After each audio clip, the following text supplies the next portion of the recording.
Yeah, Ali, to the point about how Republicans were so focused on the Epstein files, and rightly so for all these years, what has been the reaction on Capitol Hill to rank and file members, the members, Republicans mostly, who have been very focused on the Epstein files and now watched an attorney general just wave off questions about it and not explain redactions of rich and powerful men, presumably men, who are in these files? How are they grappling with the fact that this is a story that has been an obsession of a certain collection of people in the country on Capitol Hill, but also podcasters and in the media who now seem to be walking away from it because it may hurt people they support? This is where Marjorie Taylor Greene made her stand, right? I mean, I know she's no longer in Congress, but she remains sort of the MAGA canary in the coal mine, if you will, of someone who felt that they trusted Trump and these other allies to bring the transparency and bring daylight to this issue that has been kept alive in right-wing circles for years. And now we are seeing that MAGA voters, including Marjorie Taylor Greene, but even some at lower levels, are feeling like they were misled or outright lied to. And I think when Mika talks about Attorney General Pam Bondi being there to serve an audience of one, yes, there are the moral and capital J justice reasons that she's there serving an audience one. But then there's also the political misservice that she did to the president, because politics runs alongside the entire Epstein transparency issue. And that's frankly the focus of the piece that I was reporting yesterday, sort of a second look at why, yes, morally, the way that Bondi didn't stand and face the survivors was deeply concerning. It flummoxed the survivors themselves. I mean, you could tell that they were just almost incredulous in my conversations with them. But then there's also the way that this is, in the hopes of Democratic voters, a way to sort of pierce the veil for MAGA voters who feel like they were lied to by this administration. And now every time they see Pam Bondi or Kash Patel or other key members of the administration stonewall on transparency around Epstein, they then are forced to wonder, what else have I been lied to about? And so Democrats are now trying to seize that mantle, trying to say Epstein is sort of a way in for them with MAGA voters who may have never considered a Democrat before, but maybe now might be a little bit more open to hearing them talk about not just Epstein, but also issues of affordability and everything else that's at play in this midterm.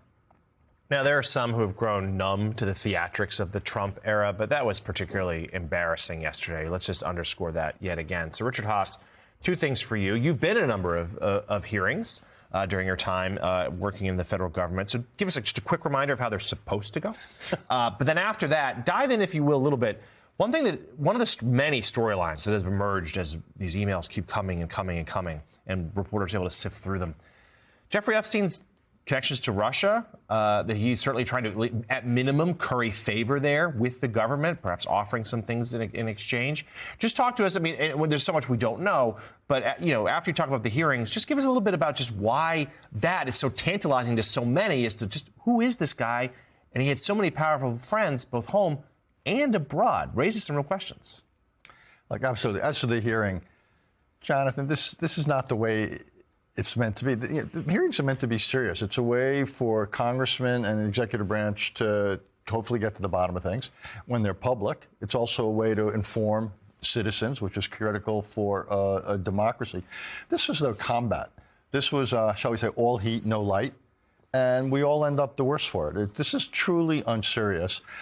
I mean, the Attorney General better hope the stock market never goes down. If her principal legal argument is the Dow's at 50,000, what happens if the Dow goes down to 40,000? This was truly an unserious day, and it's just bad for democracy. It's unfair to the victims. And I'd also think if the administration, one of the goals you would think politically, this is not my lane, would be to put this behind them. The hearings like yesterday, rather than putting this behind the president and the administration, actually keep it front and center, because there's no sense of resolution or satisfaction. The foreign element is all over social media. Epstein time in Russia. It kind of leaks into this larger question of why is this administration so interested in Russia, so benign towards Russia in the context of Ukraine, the desire to rehabilitate Russia and so forth. It's impossible to know what's fact and what's conspiracy. But again, it's a reminder that we don't understand the Russia tilt of this administration. And with Epstein, Far more questions about his life, also his death. I don't know too many people who actually believe it was suicide. Most people I interact with think he was killed in prison. And I think the real question for a lot is, are we ever going to get to the bottom of this? Is this one of those things in which 5 or 10 years from now we're going to be having a similar conversation among conspiracy theorists? Or will we be able to get to the bottom? And the problem is the people who control a lot of the information are participants in the debate. They're not, if you will, detached from it. And particularly untrustworthy. To your point earlier, like this is their efforts to try to turn the page on this have all backfired. And Mike Barnicle, give us your thoughts on what you saw yesterday. But I'll just say I agree with what Mika said earlier. The video and the still images of Pam Bondi refusing to even turn around and look at the victims who were there standing up in that hearing room. At one moment, they were asked to raise their hands. And they did. And it's a powerful photograph where not only did Bondi doesn't offer any sort of an apology, she doesn't even offer an acknowledgement. She doesn't even treat them like human beings. Well, it was depressing to watch that, actually, the entire hearing. It was also another building block in people's lack of confidence, the feeling that they have lack of confidence that the government operates for us, for ordinary people. Watching it, and because of my age, my experiences, I started thinking about the Army McCarthy hearings and Joseph Welch saying, "Have you no sense of decency, sir?" The Fulbright hearings in Vietnam, the Watergate hearings that resulted in Richard Nixon leaving the presidency, resigning from the presidency. All of these things, I think people felt, well, they're doing something for us. They're explaining things for us, for the people, Mika. And this hearing yesterday, I think the only thing it did was cement the average person's accurate feeling that justice is a two-tiered system now in the United States of America. It protects the wealthy, protects the powerful, like Epstein and his friends, Epstein and company, and the average person does not get the same treatment in the justice system in America now.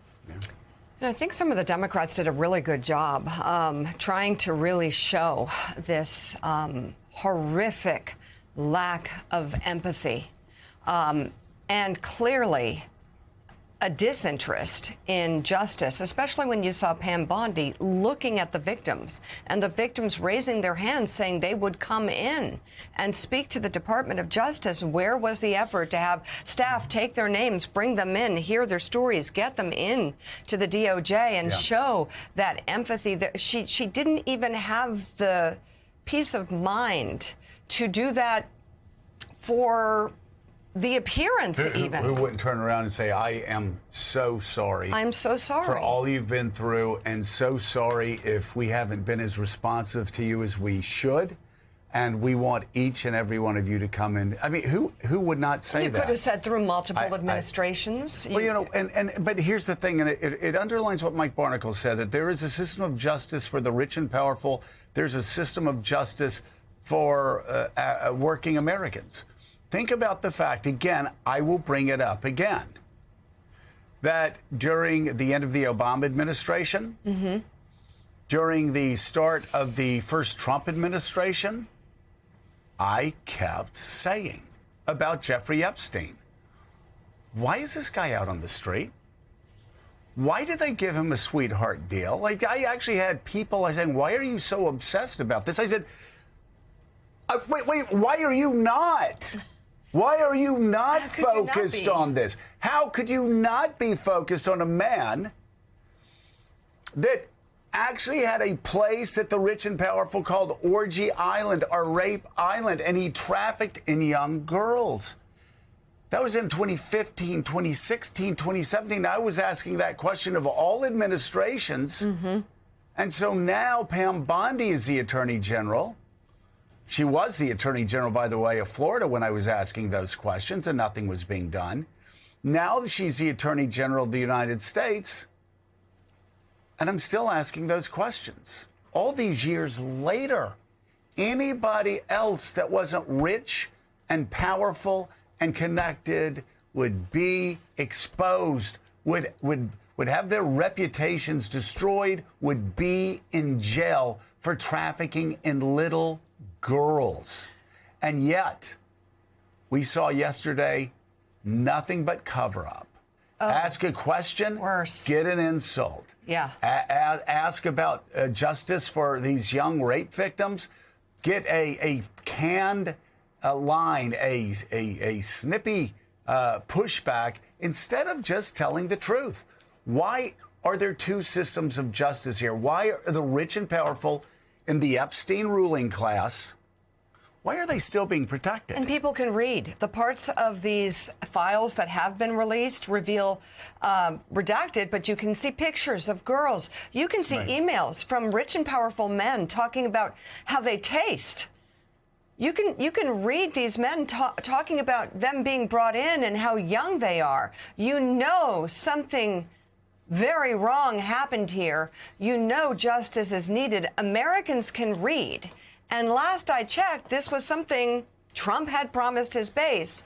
Putting that aside, the display yesterday was so bad, so cold, and so disconnected from the plight of these victims, so many of them, that Pam Bondi did a disservice to the president. Now, if she was looking to be protecting the president, she did a terrible job, because just the opposite happened. That display of, I don't even know what to call it yesterday, only re-energizes the movement for justice. It gives it new life if it needed it. Not sure if it did. Stonewalling doesn't work. Just